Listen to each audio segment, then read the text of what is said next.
Hey everyone, I'm going to quickly run you through how to use Bïndo to log atlas cards for the Southern African Bird Atlas project.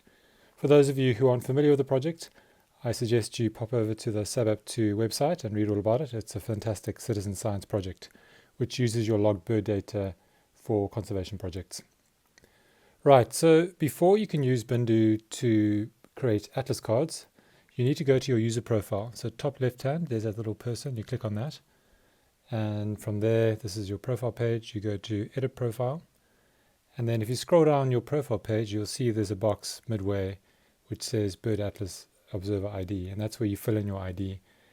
If you don't have that ID, you can go to the SABAP2 website and find it. So log into your profile and get it from there. Or if you haven't registered yet on the SABAP2 website, you can register and they'll send you an ID. But in order to participate in the project, you need one of these numbers. And if you're an active atlaser, you'll be aware of what this number is. So fill that in, and then you can go back to the feed page. And then when you click top right, this little green arrow, which appears on the feed page as well as on the listing page, you click that, and you'll see that atlasing now appears on your list type. So a bit like BirdLasser, if you want to create an atlas card, you have to create the atlas card when you're in the pentad.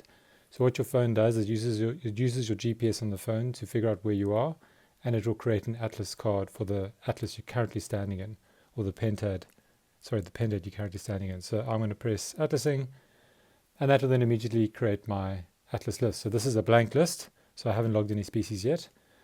And this will appear, if I click back, this now appears on the listing page. So I've clicked on the listing page, and you can see that my atlas list is there, but it's currently on 0.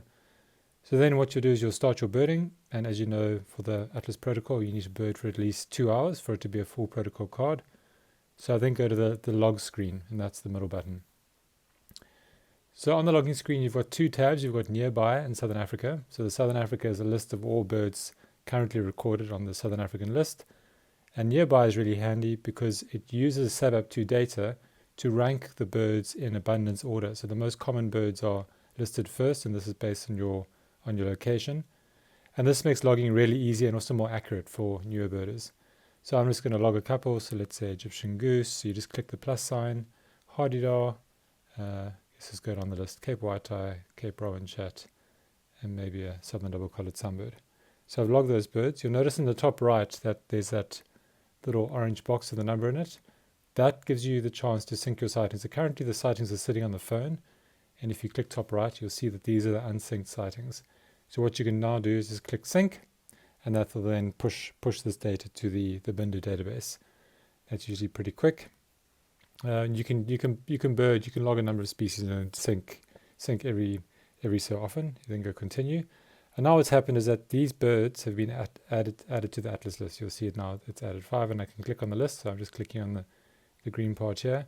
It takes you to the list. And then you can see the species that you've logged. If you click in the top right hand corner, there's a little map icon.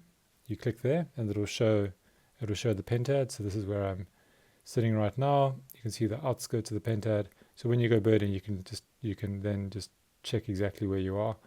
What's important to note is that Bïndo won't automatically start another atlas card if you leave the pentad. It will just not add birds to this pentad list. It'll still log the birds, but it won't add them to the new pentad. So that's an important point to note. In BirdLasser, it will automatically generate a new card, and you can just continue logging. But for Bïndo, it's important that you continue just keeping an eye on where you are on the map. What you can do, and maybe I'll explain this in another tutorial, what you can do is continue logging birds and start another atlas card after the fact, but we don't need to get into that now. Right, so that's the atlas card, and you carry on logging once you've done your 2 hours. You can then go back to your list.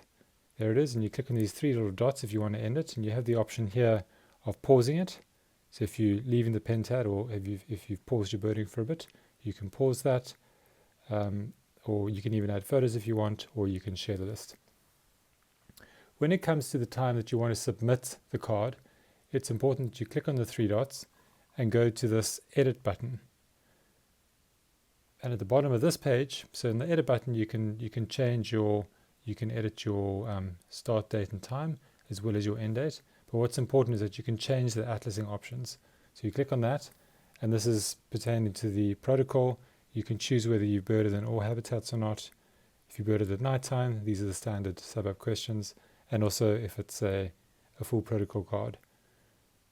So this will by default be disabled. It'll only after 2 hours will you be able to actually enable that. And once you've chosen what you want to do, you click set, and then importantly you must click save as well, and that will then save those updates. Then when you want to submit the card directly to the Atlas project, you click those 3 dots again and you click end at submit Atlas. It'll then give the option to submit it or cancel. I'm just going to cancel this one.